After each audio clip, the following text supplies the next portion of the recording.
بسم الله الرحمن الرحيم مقعي فتحي إبراهيم وحنا هم معلمينتي بحنيسي TOT-ga 13 bisha ilaa 17 bisha 150 arday baa ka faa'iideysay waxyaabahan awood saarayna shanta bari waxa kamid ah mechanical engineering and software gaar ahaan robotka iyo qaabku u shaqeeyo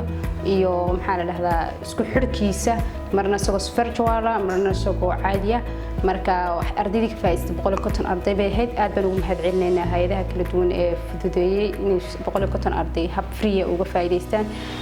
marka hore anagu waxaan hayn macallimiin ku soo galay sidan oo qaabka noo kala anaguna waan la training gareeyay ka bacdi anaguna waxaan uga sii faa'iideynaa ardayda Soomaaliyeed meel joogaan ba ardayda ka soo wada qalin jabisay jaamacadaha dalka iyo qaar kamid ah arday seniorada hadda qalin jabinaya marka anaguna waxaan rajaynaynaa insha Allah in ardaydu san anagu uga faa'iideynay si lamid iyaguna bulshada Soomaaliyeed uga faa'iideeyaan meel wali joogaanba aad iyo aad baan ugu mahadcelinayaa qaybaha kala duwan ee fududeeyay haday tahay STEM iyo programkaas kala hayd iyo Soomaaliya Italian Agency iyo UNIDO iyo Hana Academy oo lagu qabtay xarunta aan ku tababarka ku bixinayno. Assalaamu calaykum.